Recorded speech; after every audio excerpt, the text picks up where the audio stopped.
jumpa lagi dalam channel obrolan santai vokal kali ini di Vokal Channel. Nah, jangan lupa nih subscribernya sudah mulai makin banyak gitu ya. Jadi tidak diperlihatkan pada rekan-rekan sekalian, tapi ini jumlahnya semakin banyak sudah sekarang. Banyak yang melihat ya.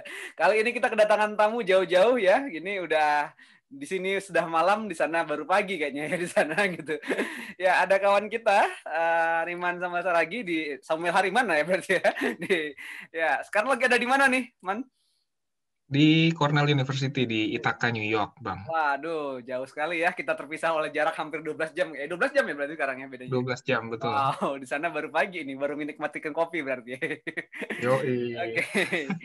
Ya, kawan-kawan, Hariman ini mungkin sudah sering teman-teman lihat juga mungkin wajahnya beberapa kali ya gitu ya. Buat orang-orang yang kuliah di Prasetya Mulia pasti tahu yang satu ini gitu. Tapi kalau rekan-rekan sekalian suka nonton dulu, nonton TV, saya sih sekarang udah gak nonton lagi ya. Nonton TV dulu kalau di Berita Satu ada Market Corner, kadang-kadang Hariman ngisi ya. Jadi Hariman ini boleh dibilang salah seorang yang agak pengkhianat dan murtad dari jurusan yang IPA ya. Jadi akhirnya pindah ke jurusan ya, dulunya kalau nggak salah satunya teknik industri ya dulu ya.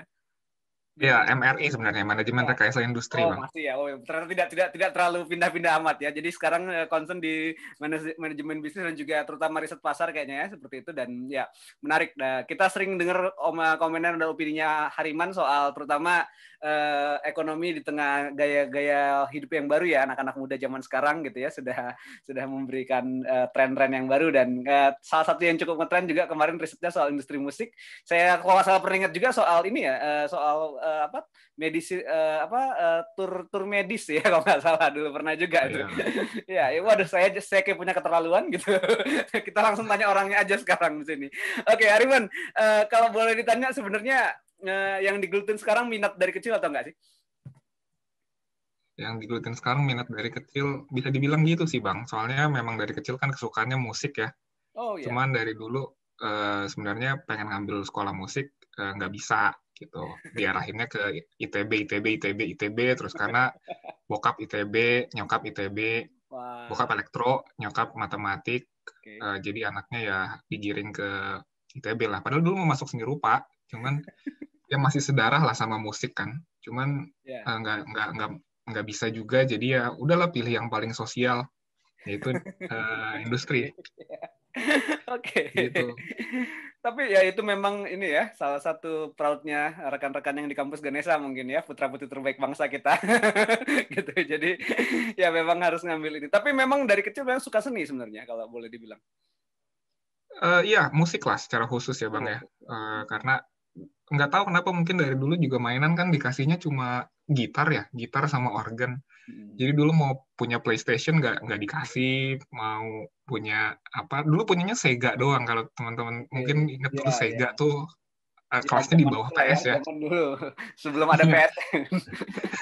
Terus? Tapi ya, karena dikasihnya mainannya cuma alat musik, jadi ya cuma itu yang bisa aku mainin tiap hari kan. Jadi lama-lama ya punya sense-nya sendiri, terus mulailah main ngeband di Yahya, kan aku dulu di Yahya ya, sekolah ya.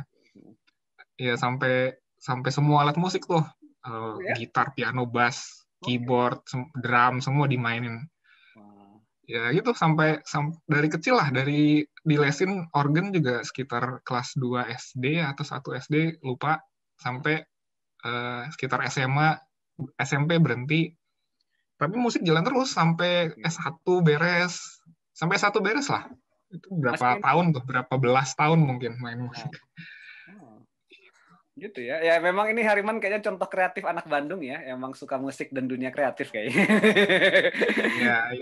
Tapi waktu itu akhirnya belajar eksakta, ya matematika, fisika, kimia, dan yang lain-lain itu karena terpaksa atau karena memang gimana? Kan akhirnya bisa masuk ITB berarti kan lumayan tinggi berarti nilai-nilai di bidang itu. Itu kenapa dulu? Kalau Hariman? Sebenarnya hasil psikotesku dulu SMA itu masuk IPS sebenarnya, Bang. Iya. Atau ngambil ITB jadinya. Lah itulah. Jadi dari SMA kelas 1 kan penjurusan tuh IPA atau IPS di Aloysius kan dulu kan.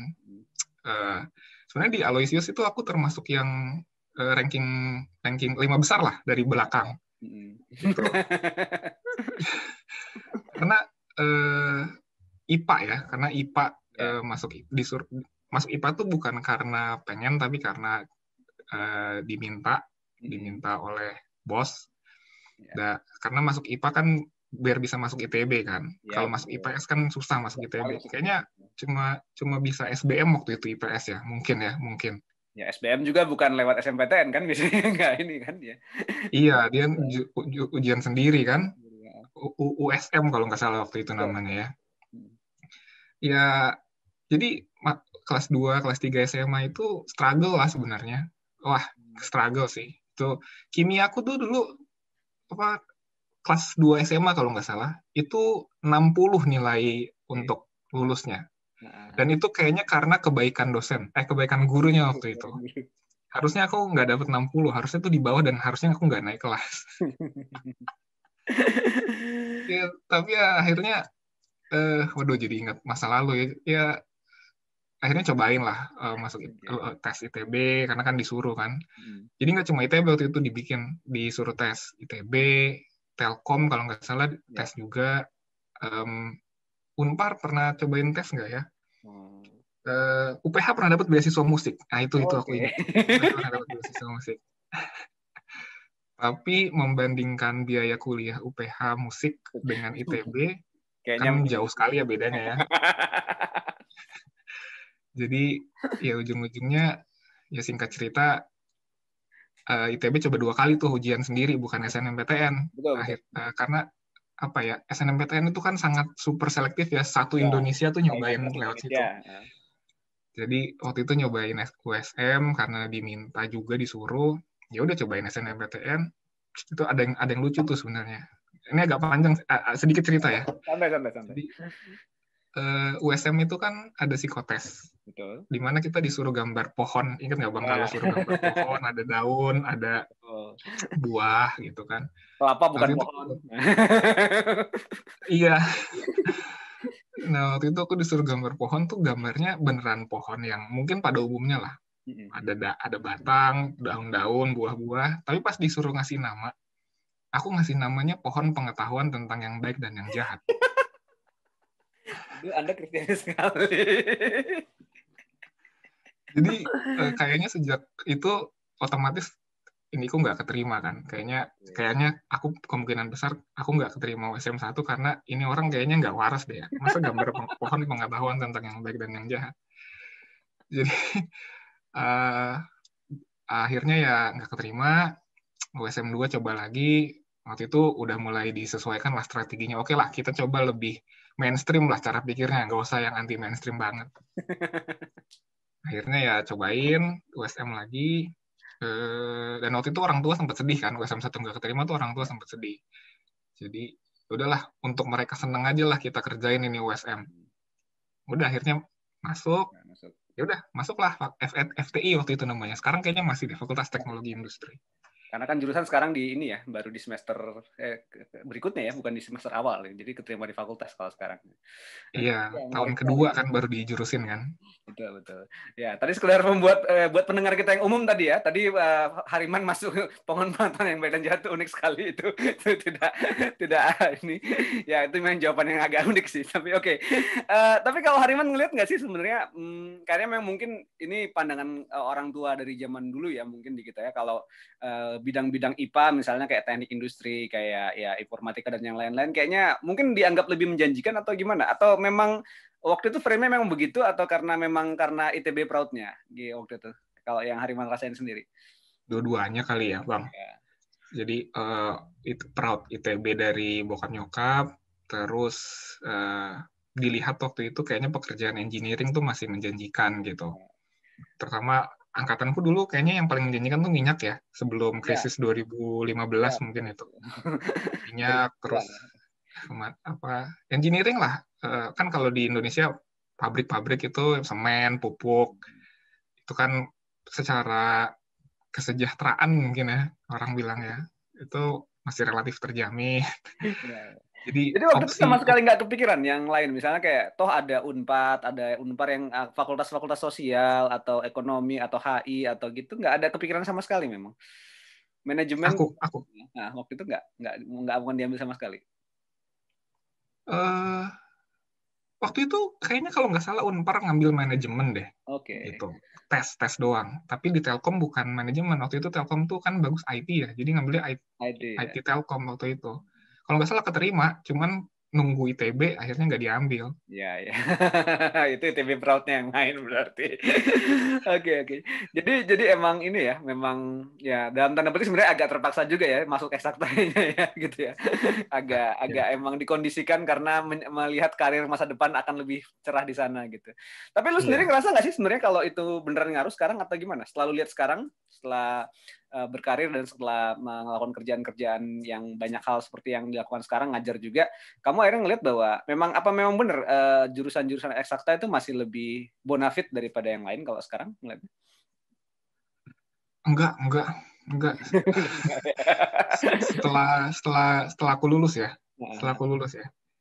Enggak. Aku bisa bilang sebenarnya justru banyak dari ITB itu yang aku lihat ya.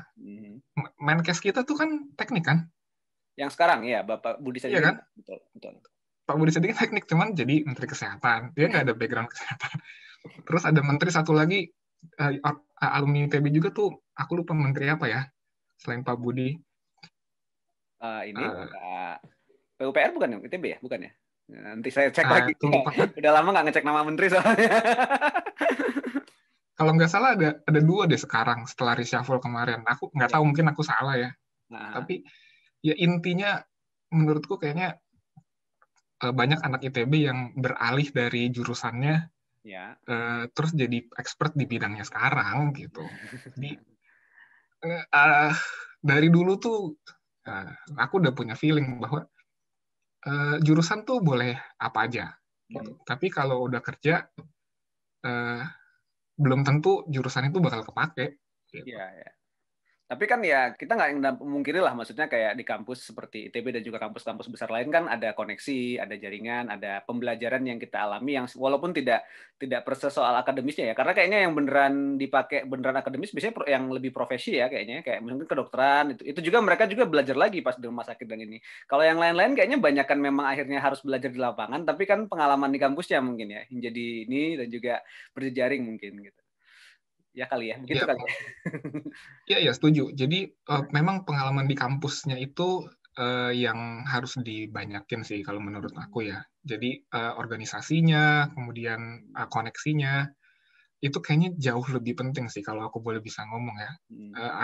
Argumenku adalah kalau kuliah ya udahlah 30%, 40% dari waktu gitu. Tapi 60%, 70%-nya pakailah buat jejaring, buat organisasi. Kayaknya itu ilmu survival yang kita harus kejar. Karena rekrutmen juga pada umumnya kadang banyak orang dalam sih. Faktor orang dalam tuh benar-benar ngaruh.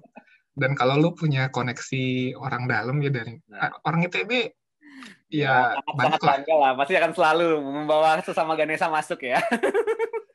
Iya, maksudnya bukan arogansi alumni ya kita ngomongnya, tapi ya ibaratnya kalau orang Batak ya ini orang entah dari misalnya di Amerika lah, misalnya gue ketemu orang Indonesia di sini orang Batak, nggak mungkin gue biarin gitu aja gitu, pasti gue akan ajak ngomong, sama lah menurutku dengan jiwa korsa dan juga trust juga ya, karena memang di alma mater yang sama seperti itu. Iya. Dan juga ikatan alumni lumayan pasti kuat. ada. Iya. Ikatan bukan ikatan alumni, sindikat alumni lumayan kuat kalau itu. Bercanda. Enggak. Oke, kita masuk ini. Tapi kalau boleh tahu kenapa akhirnya Hariman jadi lebih fokus ke riset dan di manajemen dan juga akhirnya balik lagi ke apa ya? Maksudnya ngambil studi yang akhirnya lebih akademis gitu ya, ngambil S2, S3 di bidang terutama riset pasar kayaknya ya memang dan di studi manajemen. Kenapa akhirnya bisa ke sana gitu? Apa yang mengubah dari yang sangat industri oriented jadi ke arah sana gitu? Jadi dari aku skripsi, jadi pokoknya skripsi itu 2013, kemudian tesis 2015, kemudian disertasi 2019. Itu semuanya lancar ya kayaknya. Itu semuanya tugas akhirnya tuh dalam konteks industri musik. Jadi konsisten. Kenapa? Karena aku mikirnya dulu apa ya?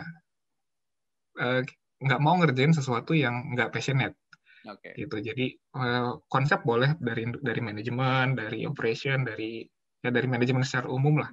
Tapi kalau konteks itu harus yang kita suka. Karena kalau kita nggak suka ngerjainnya, nggak bakal selesai itu, atau setengah-setengah lah gitu. Jadi dulu sebenarnya skripsi itu sebelum industri musik ya, itu aku dapat kesempatan untuk bikin manajemen risiko satu perusahaan konstruksi lah, di yang aku tuh lagi bangun jalan tol.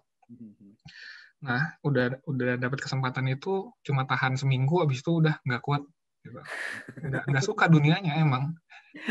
Itu langsung onsite memang waktu itu atau onsite waktu itu di Sumedang. Wow. Jadi bayangin dari Sumedang atau pokoknya lupa lah, dari Bandung naik motor tuh, pinjem motor temen waktu itu ke Sumedang, bolak-balik tuh jadinya. Nggak suka. Jadi ya akhirnya memutuskan, dan memang pengen jadi dosen itu kan dari SMP ya Bang ya. SMP oke. tuh. Kenapa? Iya.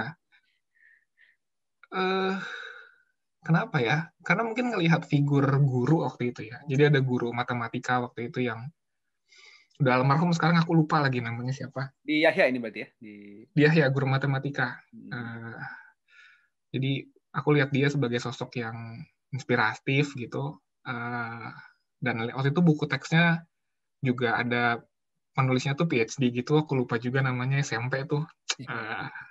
Kayaknya keren nih punya buku terus ngajar gitu. Dan akhirnya di ITB ketemu Pak Alamta. Beliau kan dosen legend ya.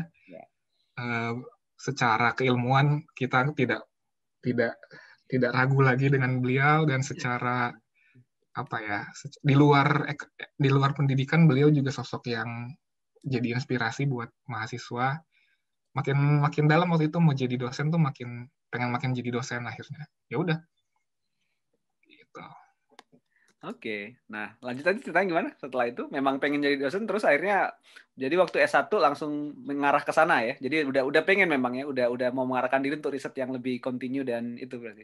Ambil S2 nanti S3 gitu. Sebenarnya pas S1 itu masih ada kepikiran, oke, gue mau jadi profesional aja deh. Kayaknya asik juga gitu. Dan secara finansial lebih secure juga mungkin ya, karena stigma orang kan waktu itu ya, sampai sekarang mungkin ya, jadi dosen itu kurang duitnya kurang lah gitu. Lu kalau jadi dosen nanti aja kalau udah pensiun dari profesional lu jadi dosen gitu. Atau kalau dosen cari proyek gitu. Ya stigma dosen banyak lah gitu. Kayak bahkan orang tua pun kayaknya dulu nggak terlalu ini ya. Keluarga besar juga kayaknya yakin mau jadi dosen gitu. Kan dosen gue dulu pun bilang, itu lo yakin menjadi dosen? Banyak pandangan-pandangan negatif tentang menjadi dosen. Tapi ya akhirnya, jadi 2013 lulus S1, wisuda hari Sabtu, Senin tuh mulai kerja, tapi intern di perusahaan minyak waktu itu.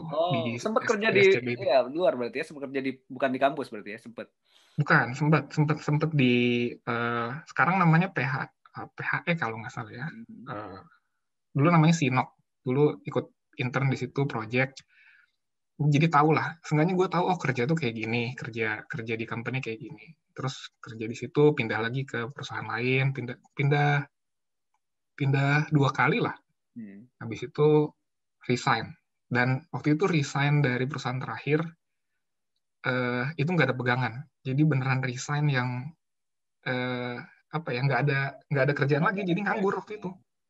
Nganggur, tapi waktu itu gue memutuskan nggak bisa nih. Gue hidup 24 jam sehari, 8 jam buat tidur lah, sisa 16. 8 jam buat kerja, sisa 8 gitu. Gue nggak mau ngabisin sepertiga hidup gue buat melakukan sesuatu yang gue nggak suka. Oke. Gitu loh. Kayaknya dunia gue gak PM lagi nih. Kayaknya audisinya umum sih, nyantai aja. Audisinya umum kok, nyantai aja. Jadi lu merasa ada dorongan lah untuk akhirnya mengambil kerjaan yang lebih passionate dengan lu gitu ya, kira-kira gitu. Iya, kayaknya gue bukan di sini tempat gue gitu. Kayaknya gue harus ngerjain sesuatu yang gue memang diciptakan untuk itu. Gitu. Iya. Ya, Dan jadi sekarang habis itu langsung udah baru. hampir 5 tahun jadi dosen Setelah kan. itu, berarti ada kerja di luar berapa lama? Berarti tadi dari lulus langsung sekitar berapa setahun lebih ada berarti? 2013 sampai 15, mungkin Ya, sekitar 2 tahun setengah ya. 2 tahun setengah gitu. Baru habis itu ngambil S2 langsung. Habis itu S2 itu ngambil 2013 sambil kerja. Jadi Oh, kerja oke. dari jam 7 sampai jam 4. Habis itu dari jam setengah 7 sampai setengah 10 kuliah. Wah, Gitu. rajin ya Anda ya. Saya sih nggak kebayang kalau udah kerja masih kuliah lagi. Oke, oke. Ya, ya. Terus ya, tapi waktu itu akhirnya nggak jadi memang full di manajemen gara-gara apa waktu itu ngambil? Maksudnya di bisnis dan manajemen terus ngambilnya karena apa? Karena emang kan bisa ngambil teknik S2 teknik yang lain kan sebenarnya kalau mau kalau ini atau memang nggak waktu itu? Karena memang nggak di teknik passionnya, Iya, Bang. iya. Jadi karena memang sukanya manajemen, dari dulu sosial, psikotesnya juga sosial, ya udah ambilnya manajemen aja. Oke, oke. Jadi kalau sebenarnya dikasih kebebasan waktu muda dulu, lu bakal ngambil sosial atau seni berarti ya? Nah, kayaknya kayaknya dengan cara pikir gua yang dulu ya, yang sebelum tahu dunia kerja ya, Nah, gua akan tetap ngambil musik. oke. Gua akan tetap ngambil musik. Tapi kalau cara pikir gue, mungkin gue kembali ke masa lalu tapi gue udah tahu, oh ambil musik tuh seperti ini, mungkin gue akan ambil manajemen. Kenapa nih? Kenapa? Kasih tahu alasannya dong. Ya kalau pas lagi muda lu bakal ngambil tetap musik ya tahu itu passion dan memang kesukaan ya dan gitu. Nah, kalau sekarang kenapa kalau lu balik lagi ke masa lalu dengan pengetahuan sekarang lu bakal ngambil manajemen kenapa? Ya mungkin nggak bisa nutup mata ya, Setelah mungkin lu riset lebih, industri musik kayak gitu ya. ya musik Indonesia sebenarnya secara industri kan bisa dibilang geraknya lambat gitu. Baru sejak ada internet ini baru naik gitu. Ya. Tapi ya karena sekarang udah tahu misalnya kayak PSBB, konser musik udah nggak bisa gitu. Kemudian pekerjaan dari musik kan ya udah sama-sama tahu bahwa semua artis itu dapat banyak tuh dari konser gitu, bukan dari royalti. Ya jadi uh, mungkin lebih secure kali ya secara finansial, uh, mungkin di manajemen. Kecuali gue Ariel Noah atau yang Lex gitu, yang memang udah besar dari dulu sebelum pandemi ya. Ya, oke. I get the Atau Ahmad point. Dhani. Oke. Nah, terus setelah ngambil S2 waktu itu berarti selesai S2 langsung mulai ngajar waktu itu atau?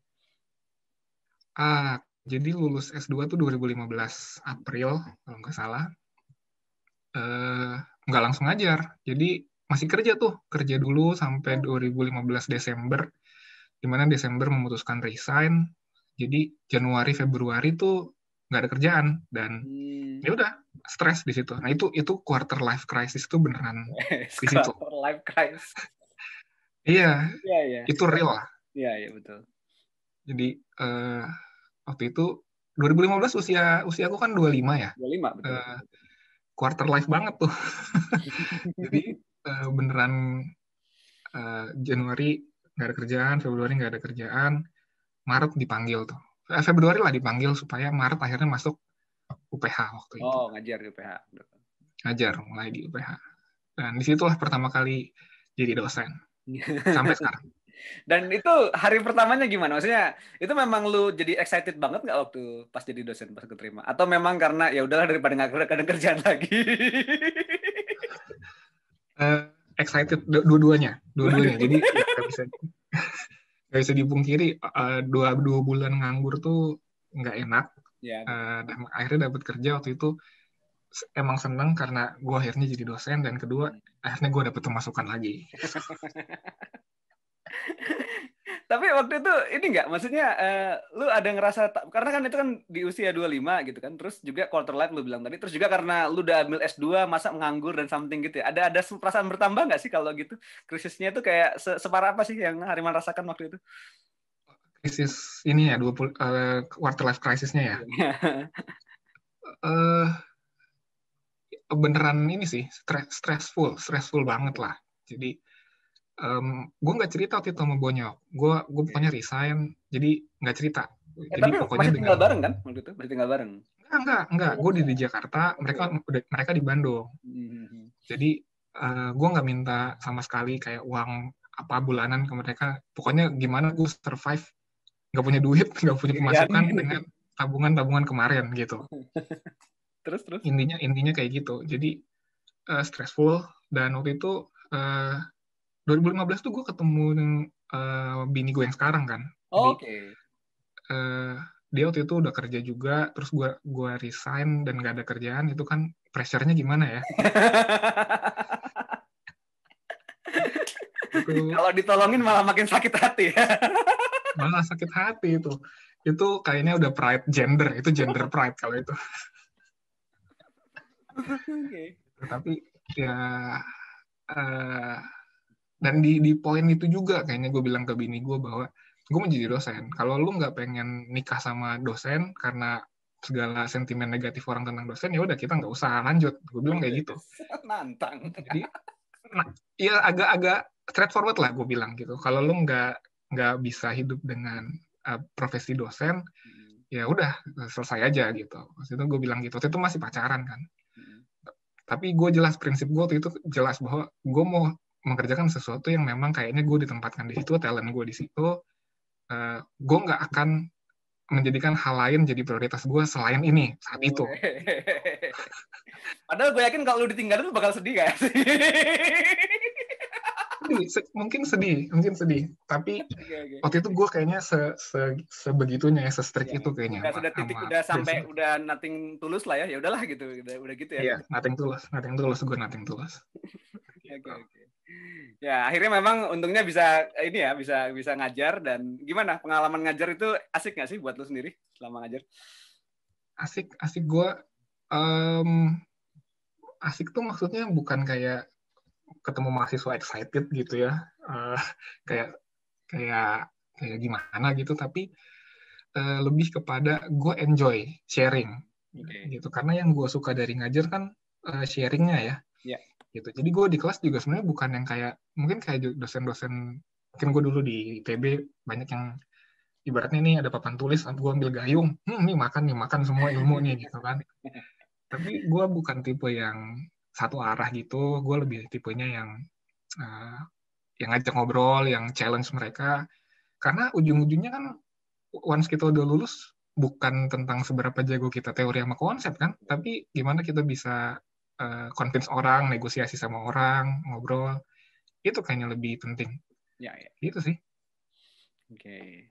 Terus lumayan lama ya waktu itu pas di UPH, terus ya kayaknya beberapa kali juga akhirnya kayaknya memang yang lu suka memang yang lu riset juga ya waktu itu. Iya, riset gue sekarang memang tentang ini Bang, tentang industri musik. Jadi konsisten. Kalau di Google Scholar atau di publikasi-publikasi penelitian gue sebagai dosen, konteksnya tuh jelas industri musik sebagai bagian dari industri kreatif. Jadi ya terus itu terus sih yang gue coba lihat gitu. Dan di Indonesia termasuk yang unik ya, kayaknya riset gue ini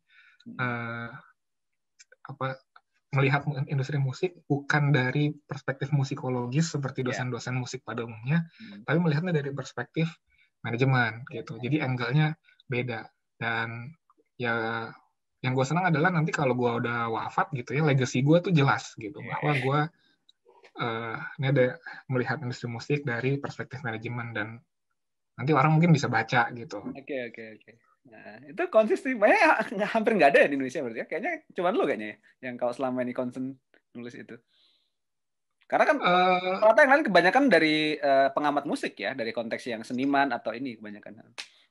Iya, dan perspektifnya jurnalisme umum ya. Jadi bukan dari science gitu, dari perspektif misalnya marketing atau event management. Jadi mungkin dari konteks akademis, gue salah satu yang masuk lah. Ada lagi yang lain, kayak misalnya di SBM tuh ada Ibu Dr. Dina Diliana, beliau juga kan menulis di situ kan, gitu. Jadi nggak cuma gue lah gitu. Gue nggak mau take credit atas itu mungkin. Tapi kenapa jadi itu ya? Maksudnya itu kan hal yang nggak kepikiran ya. Kenapa lu bisa jadi bisa ini ya? Maksudnya buat orang mungkin kayaknya kan cukup tahu lah soal peta dunia musik, ini ya Indonesia, sejarahnya dan macam-macam. Itu juga kadang-kadang tulisannya juga nggak terlalu banyak ya, walaupun makanya kebanyakan dikemas dengan gaya jurnalisme populer ya rata-rata kalau untuk ini gitu ya. Nah, kenapa lu jadi sangat bisa inline dengan itu ya? Gitu. Mungkin karena kuliah di ITB juga dulu kali ya. Jadi lebih suka yang agak-agak teoritis dan eksakta gitu atau gimana? Mungkin. Ya. Jadi gue tuh nggak pernah puas dengan apa ya pembahasan yang di layer doang gitu, yang superficial. Gue iya. Jadi untuk semua hal lah. Jadi gue nggak bisa terima sesuatu yang terlalu superficial, yang terlalu di permukaan. Gue pengen tahu landasan di bawahnya gitu. Makanya ya mungkin itu bagian diri gue juga yang akhirnya memutuskan oke, gue pengen jadi dosen dan gue pengen ngedalamin ini lebih sistematis, lebih teoritis, lebih konsep gitu. Tapi kayaknya lebih cocok researcher sih daripada dosen itu mah. Well, sebenarnya researcher gue nggak dapet ininya bang. Kalau researcher doang ya, gue nggak dapet interaksi dengan mahasiswa. Oke.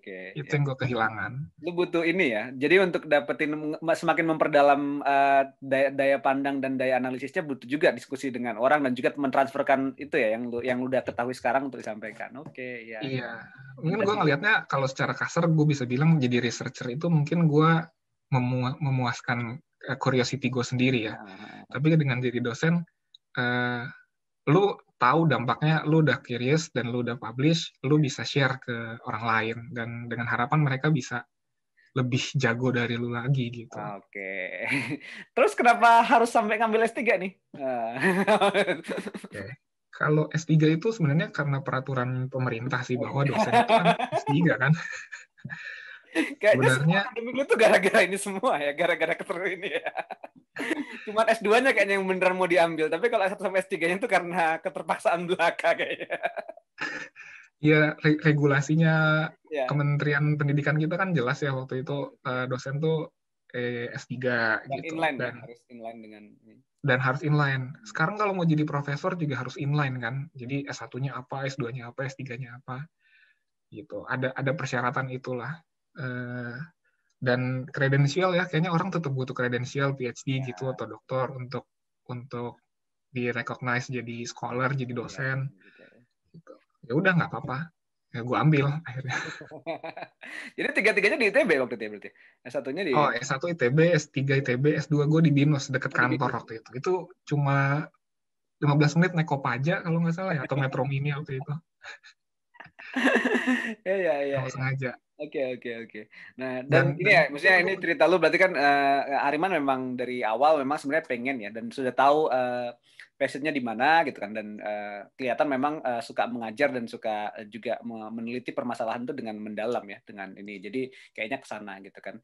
Tapi lu pas kuliah dan ngambil S2 juga S3 juga pasti pernah juga kan ketemu orang-orang yang sampai sekarang kayaknya masih belum ngerti dia di mana gitu ya. Maksudnya pengennya apa gitu ya. Nah, kalau lu sendiri lu bisa jadi form karena itu kayak gimana sih?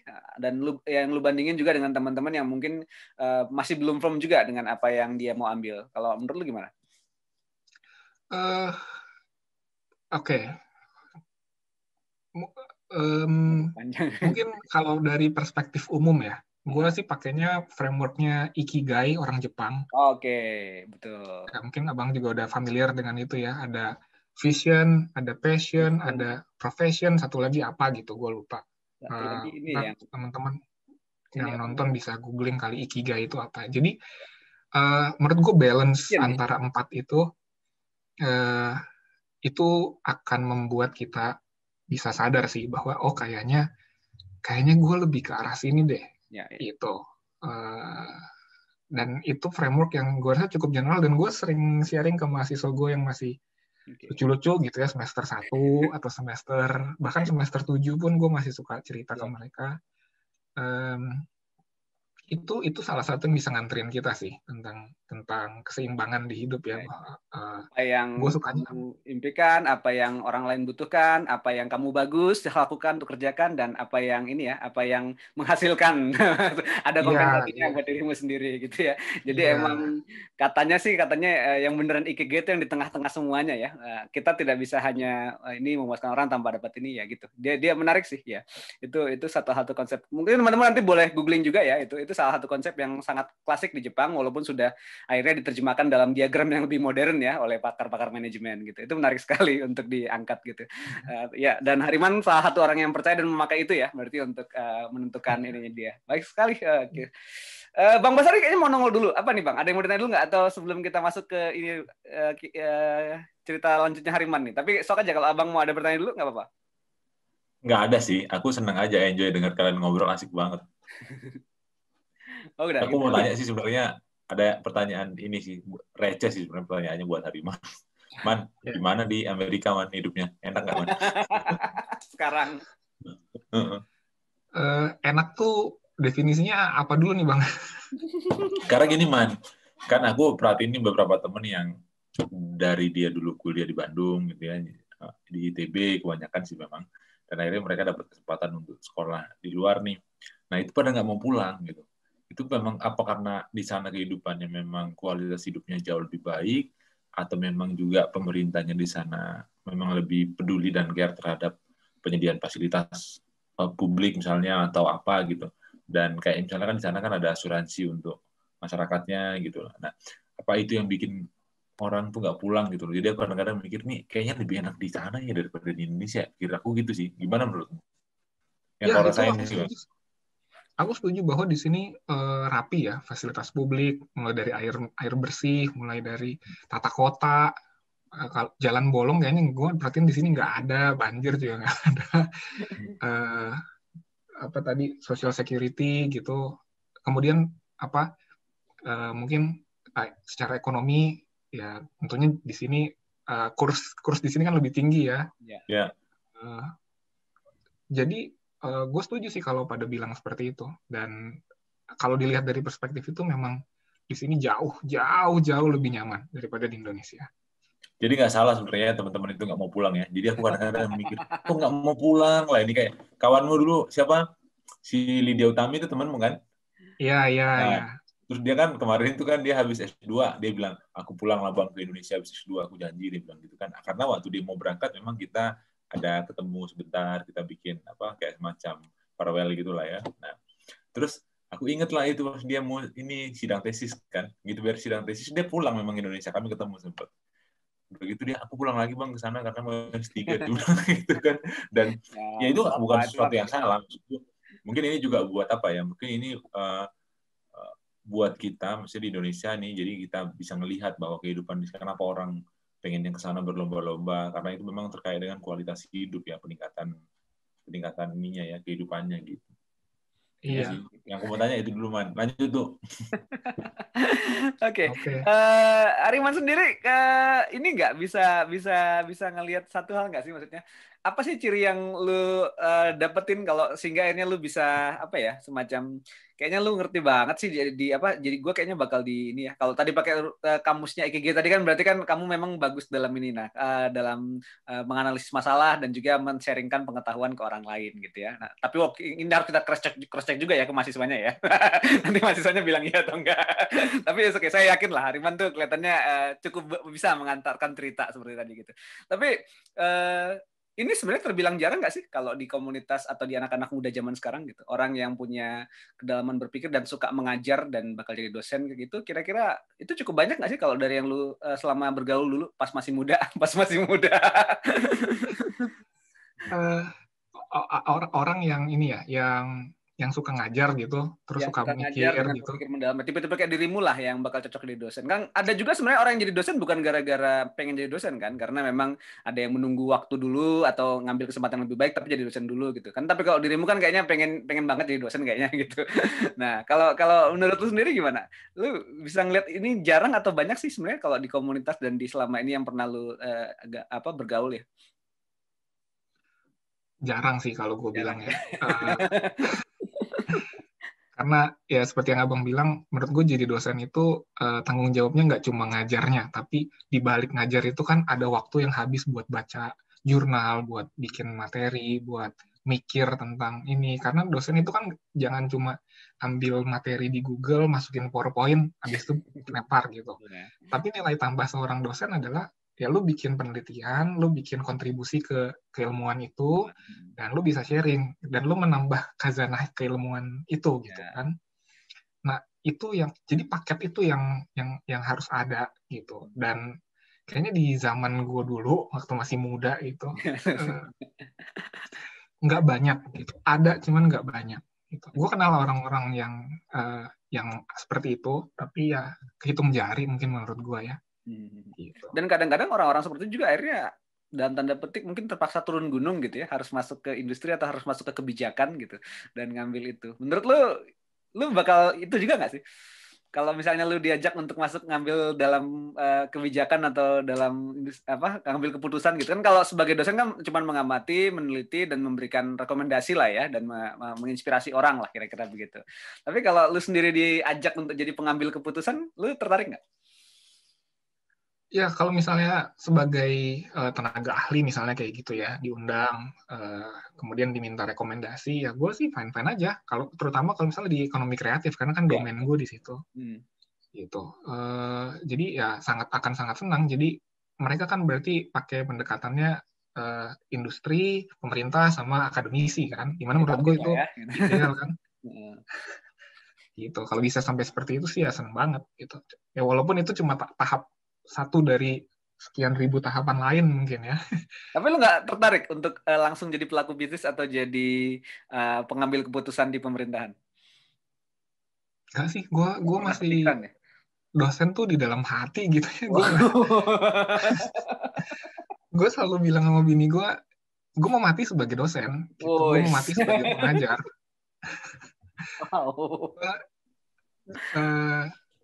Gue nggak kepikiran profesi lain sih yang mungkin secara ekonomi lebih baik gitu ya.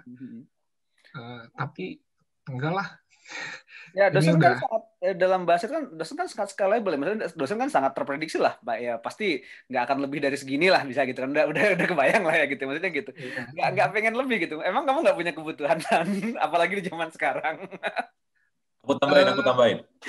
Bang Mazhar, aku tambahin dulu. Nih menarik nih kalau ngobrolin soal dosen, pengajar gini nih paling suka aku nih. Man, apa sih enaknya jadi dosen, Man? Itu pertanyaan lebih frontalnya pertanyaan itu sebenarnya. Karena gini ya, Man. Aku juga kan aku bukan dosen. Aku cuma kelas trainer clustery lah ya. Jadi aku sering bikin pelatihan segala macam. Kan sama ya, kita deliver konten kira-kira gitu ya. Nah, apa sih enaknya menurutmu, Man? Oke. Apalagi kayak tadi kan dia bilang apa? Secara ekonomi terbatas, lalu ya dalam sudut lain itu dibilang bahwa rutinitasnya gitu-gitu aja ya, baca, nerangin gitu kan. Nah, apa sih enaknya, Man, selain itu, Man? Kok kau ini banget, maksudnya yakin banget bahwa kau kayak sampai kau bilang tadi kau mau mati jadi dosen gitu. Mungkin pertama ya, dari yang paling prioritas ya, kenapa mau jadi dosen dan apa enaknya jadi dosen, sebenarnya independensinya aja sih, Bang. Itu yang pertama ya. Independensi. Dulu gue kerja di perusahaan, bos gue bilang apa, ya gue kerjain, ya dia makin kaya, ya gue gini-gini aja gitu. Iya, betul. Curiosity gue juga nggak terpenuhkan. Ya kalau gue jadi dosen, gue punya fleksibilitas dan independensi aja. Jadi gue mau ngajar sesuatu yang gue suka, gue mau pelajari sesuatu yang gue suka. Jadi gue kerja buat bikin legacy buat diri gue gitu. Dan harapannya itu bisa menginspirasi kan tentunya kan buat orang-orang di sekeliling gue. Ya itu sih yang mungkin yang paling terutama dari semua ya. Kalau gue bisa squeeze alasan apa enaknya jadi dosen, pertama adalah independensi. Gitu. Dan gue yakin ada orang-orang lain yang dosen yang di Prasmul seenggaknya yang gue kenal itu yang menjadi kemewahannya kita gitu, kemewahan orang dosen. Jadi kalau aku ini potong dikit, kalau kayak sekarang kan kita lihat lah misalnya zaman sekarang ini perkembangannya luar biasa, teknologi juga perkembangannya luar biasa, dan peradaban manusia itu juga luar biasa kan. Beda misalnya kayak kita lihat ke anggaplah tahun 2000 itu atau tahun awal kuliah, beda banget kan perkembangan zaman ini kan. Orang seperti sekarang kayak dipaksa jadi semuanya serba industrialisasi kan. Semuanya pokoknya how to create money, dapat profit segala macam. Gua ngerasa hidup gua fine kan kira-kira gitu. Nah, dan di sisi lain juga ya, misalnya orang kayak bekerja. Orang bekerja sekarang itu lebih bagaimana bekerja efektif dan cepat. Bukan proses gitu loh. Nah, jadi ini kan kayak seperti terbalik ya, maksudnya gini, dengan kau yang, kan jarang nih orang seperti kau yang to live a legacy. Itu jarang banget orang mikirin seperti kau tuan. Orang sekarang berpikir pokoknya gue cari duit sampai sebanyak-banyaknya, istri gue, anak gue sekolah segala macam nyaman, udahlah gue cukup itu aja, nggak apa-apa lah idealisme gue tergadai segala macam gitu. Kayak orang bilang ada istilah gini, pepatahnya gini, gue siap bela yang bayar, kira-kira gitu lah. Nah ini gimana menurut kamu? Ya, aku mikir itu juga waktu dulu pas mau jadi dosen ya. Trade off-nya kan gue jadi dosen dengan pemasukan yang mungkin segitu-segitu aja mungkin ya. Walaupun tidak menutup kemungkinan ada dosen-dosen juga di luar sana yang secara ekonomi juga outlier gitulah. Ya, lumayan. Tapi gue ngeliatnya gini, kayak tadi gue bilang bahwa ada 24 jam di waktu hidup gue, 8 jam buat tidur, 8 jam buat kerja. Gue nggak mau 8 jam buat kerja ini hanya buat duit gitu. Karena kalau gue kerja buat duit berarti gue hidup di bawah ketakutan, ya kan? Hidup gue disetir oleh rasa takut bahwa besok gue harus dapat duit, besok gue harus dapat duit. Gitu aja terus, kayak kuda dikasih wortel di depannya gitu. Jadi apakah enak hidup dengan disetir rasa takut bahwa besok gue akan makan apa? Menurut gue nggak enak hidup disetir rasa takut seperti itu. Gitu. Justru hidup itu harus disetir oleh tujuan ya, tujuan yang baik buat lo dan baik buat orang-orang di sekeliling lo, gitu. Jadi gue melihatnya lebih seperti itu. Nah sekarang yang baik buat gue apa talenta yang gue punya, gitu. Apa yang bisa gue share ke orang lain, gitu. Bukan seberapa banyak yang bisa gue dapetin dengan pekerjaan ini, gitu sih. Jadi gue memilih untuk tidak disetir dengan rasa takut akan kebutuhan manusiawi gue ke depan. Tapi gimana gue bisa memberikan impact ke orang lain dengan pekerjaan yang gue tekuni secara serius ini sekarang gitu. Dan 2016 gue jadi dosen sampai sekarang kayaknya nggak pernah gue ngemis ke orang lain dengan pekerjaan gue gitu. Dengan gue udah punya anak juga, tahun lalu baru lahir si Gina, sampai sekarang gue kayaknya nggak pernah ngemis ke orang gitu. Oke. Ya, itulah gitu. Ngomong apa lah gue, tapi ya itulah yang mungkin gue rasa. Lanjut lagi, aku paling seneng nih kalau ngobrol-ngobrol kayak gini nih. Nah, Man, siapa sih yang kau tiru sampai kau jadi punya keinginan jadi dosen, jadi tulis legacy, itu siapa sih yang kau tiru dan kenapa sih kau tiru dia gitu? Maksudnya kenapa kau teladanin itu gitu? Gue bisa bilang Pak Alamta lah. Alamta Singaribut. Pak Alamta ini kan dosen agama di ITB ya?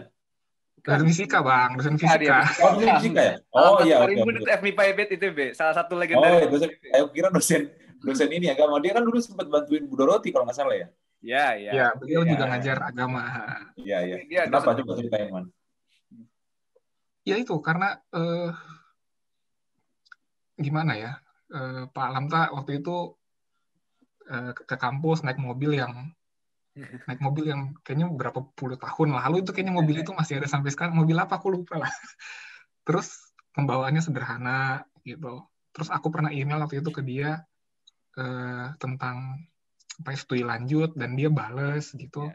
Jadi dengan keapa-adaannya dia itu yang benar-benar narik aku bahwa hidup ini nggak cuma tentang pencapaian, tentang uang, tentang apa yang dicari orang gitu, tapi tentang lu merasa puas dengan diri lu dan lu ngasih dampak buat orang-orang sekeliling lu. Dan Pak Alamta adalah contoh nyata gitu. Sampai gue lulus, dia contoh nyata sih. Bahkan waktu itu sampai gue waktu itu kan engagement ya sama bini gue waktu itu 2016 kalau nggak salah atau 7. Waduh, lupa dia.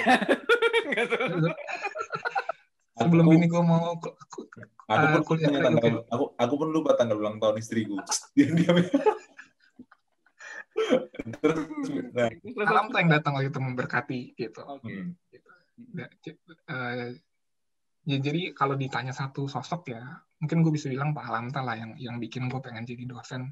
Ya. Saya kira mungkin cukup banyak juga teman-teman ITB yang terinspirasi beliau sih. Oke, ya Bang? Apa? Ya, mungkin.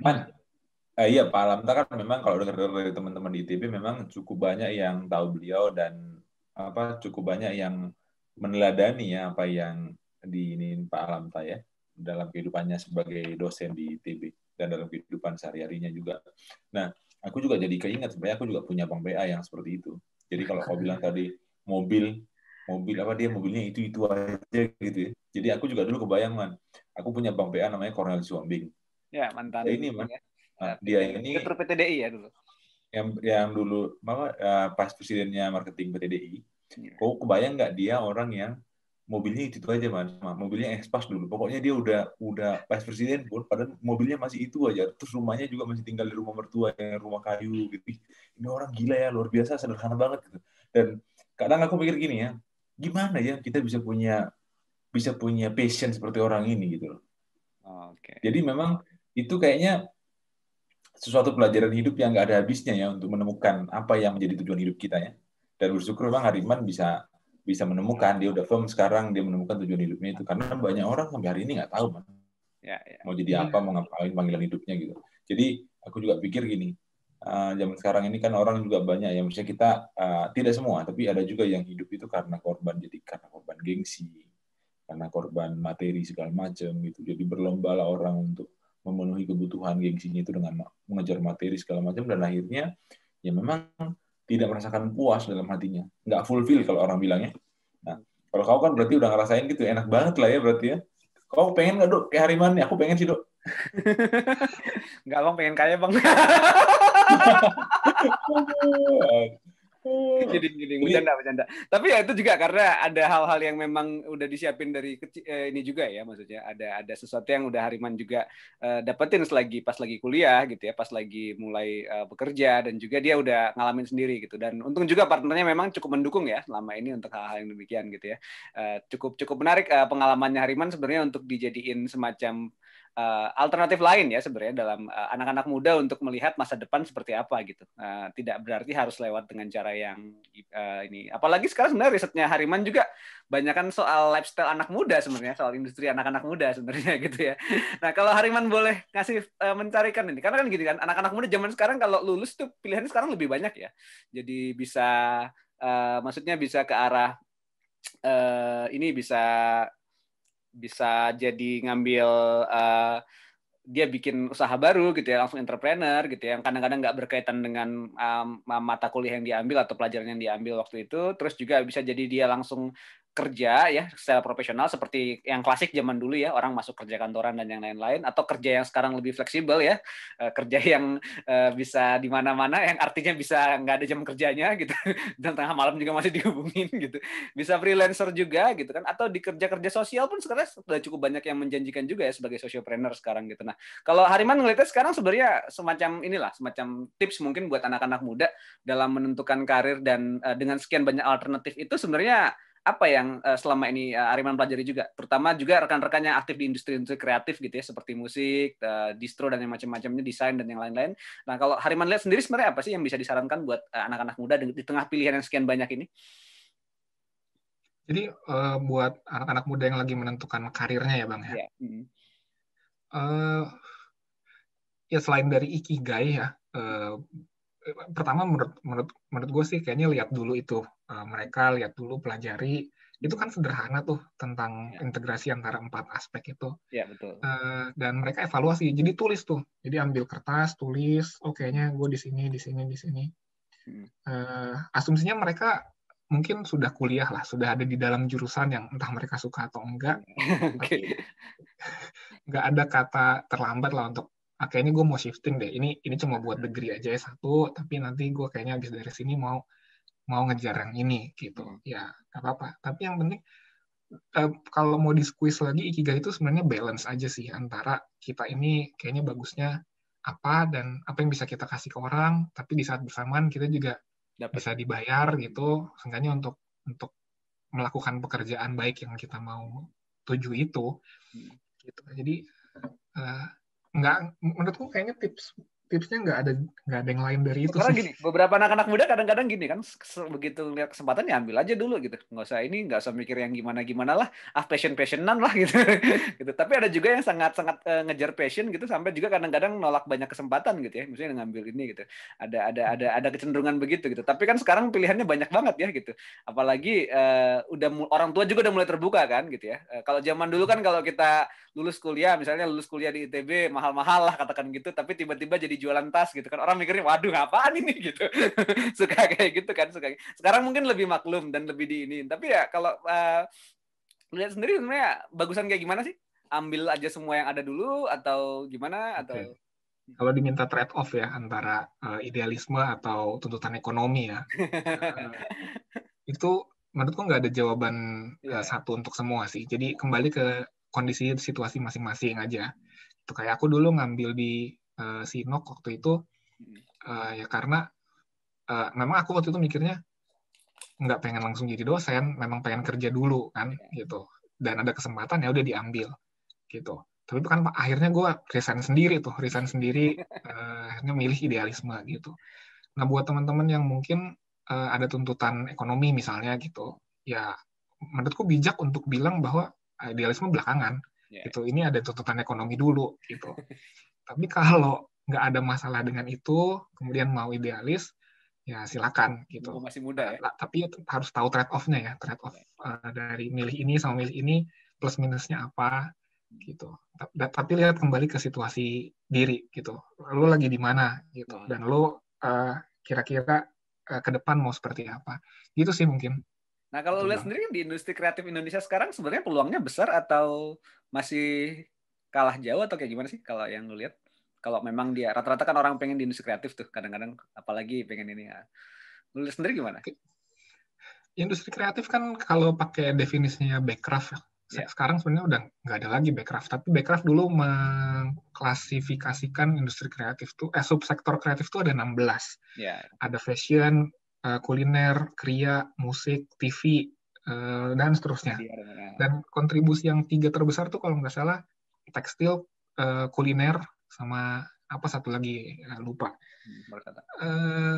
Jadi kalau mereka kalau disuruh bilang prospeknya masih bagus kan sektor kreatif, tergantung. Ini kita lagi ngomongin sektor kreatif itu banyak. Kalau yang 3 ini bagus, tapi 3 yang belakang ini yang masih belum bisa berkembang dengan mandiri gitu.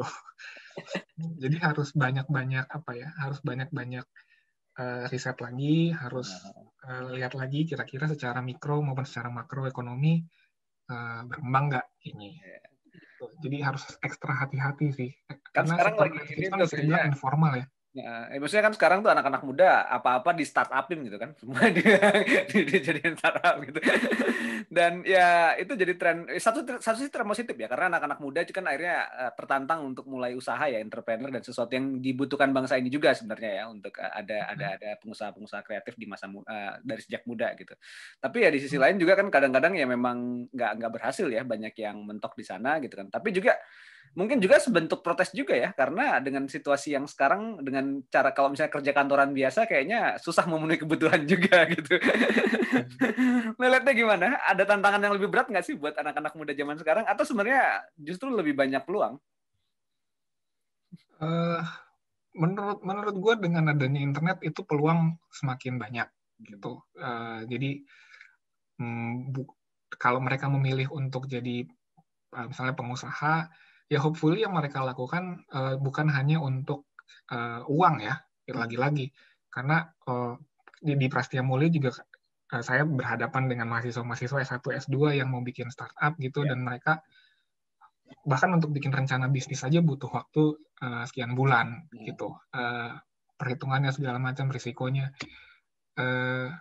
Jadi peluang tuh sangat banyak, ide bisnis tuh macam-macam gitu. Cuman kalau udah eksekusi, di Prastia Mulia aja data yang saya terakhir tahu itu sukses rate dari startup itu di bawah 10%. Oh ya? Gitu. Jadi dari 10 jadi dari 10 yang bikin startup, satu udah berhasil tuh udah bagus gitu. Oke.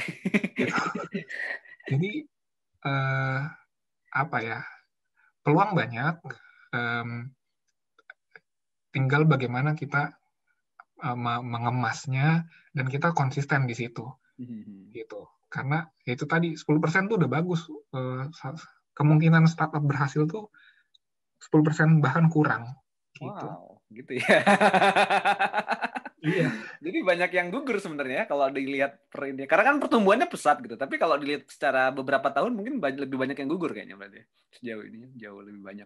Iya, kalau pakai asumsi tadi 10%, wah 10 tumbuh, 9 mati, 1 masih struggling. 1 tuh struggling loh ya, bukan sukses gitu. Soalnya yang disorot kan selama ini yang udah hampir unicorn dan dekakornya. Jadi kita ngeliatnya wah keren gitu. Iya. Dan Nadiem waktu itu juga dia masih diwawancara sebagai ini ya kayaknya sebagai CEO-nya Gojek, bukan sebagai menteri. Dia kalau ditanya gimana sih bikin unicorn atau dekakorn, dia sendiri bilang saya nggak tahu jawabnya gimana gitu, karena terlalu banyak faktor eksternal yang mempengaruhi itu, nggak cuma internal gitu. Jadi itu yang gue pelajari dari beliau, end goal-nya tuh bukan bikin unicorn atau dekakorn, itu mungkin sebab kali, akibat dari konsisten menjalankan dia punya bisnis plan. Ya, tapi buat Mas Nadiem kayaknya memang ya mau gagal atau enggak bisnisnya nggak apa-apa sih, dia tetap aman ya. Nggak mikirin kebutuhan keluarga waktu itu. Kayaknya enggak sih.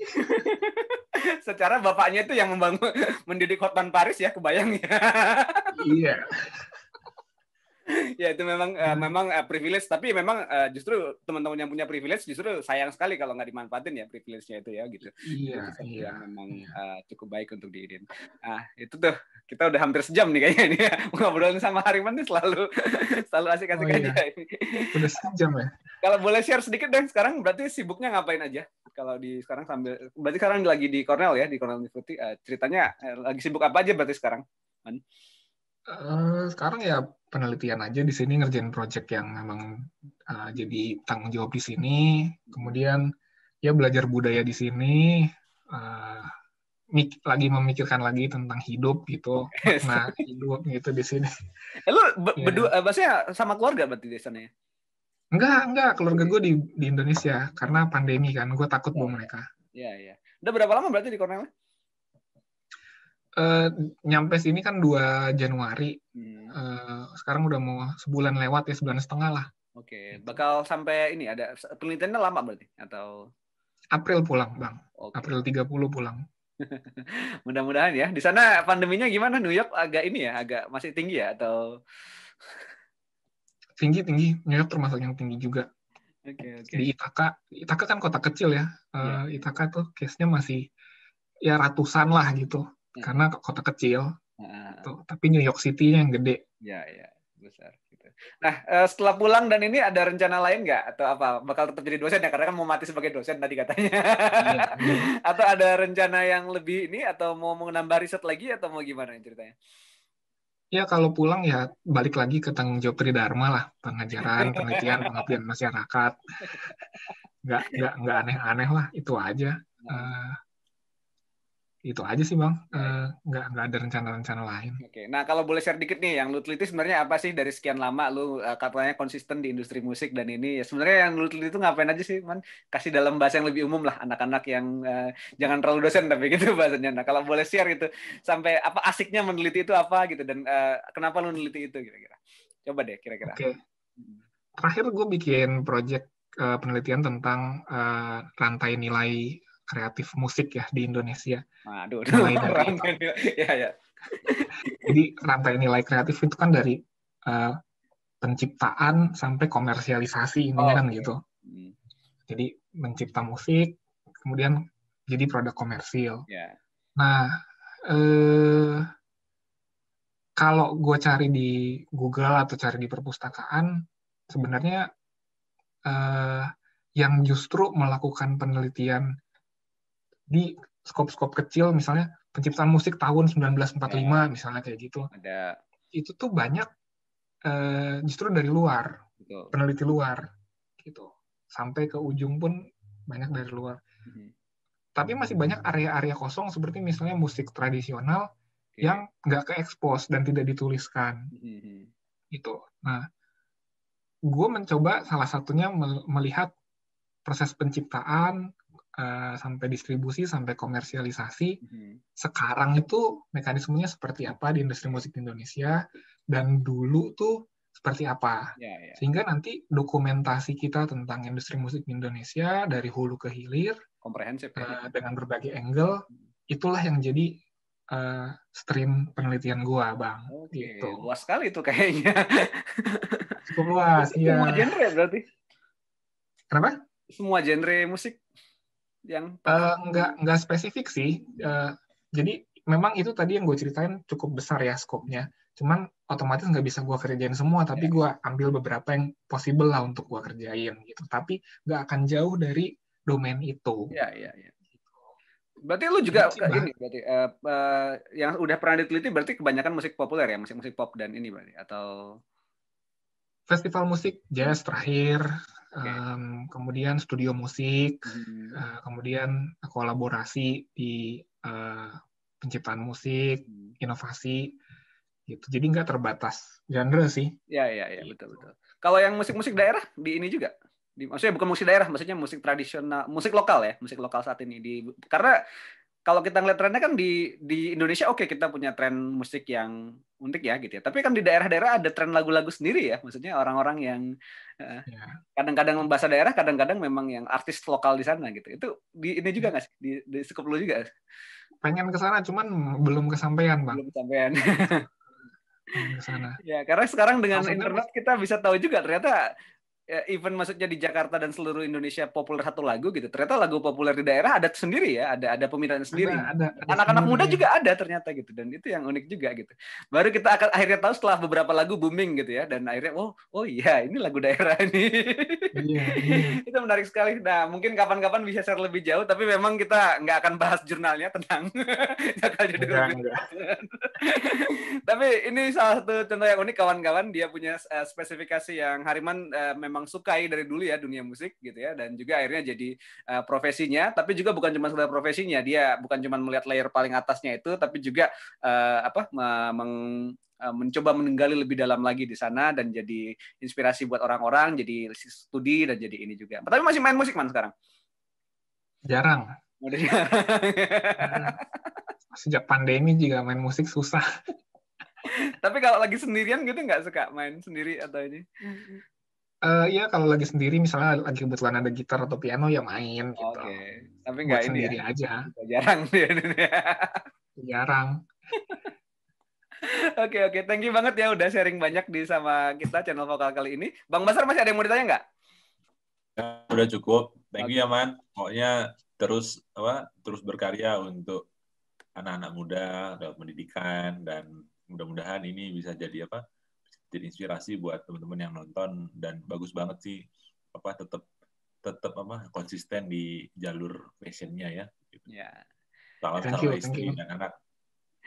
Ya, kawan-kawan sekalian, kita tadi sudah melihat contoh gitu ya, orang yang konsisten dengan apa yang diyakininya gitu ya, dengan niatan dia untuk jalan di profesi yang dia suka gitu ya, dan ini jadi satu hal yang mungkin bisa jadi sharing juga buat rekan-rekan semuanya, karena kita perlu belajar juga bagaimana mengenali passion kita dan mengenali apa yang kita lakukan dalam hidup gitu ya. Tadi Hariman sempat mengangkat soal konsep Ikigai, mungkin teman-teman nanti bisa searching, dan kapan-kapan mungkin kita bisa bahas lebih jauh soal itu gitu ya.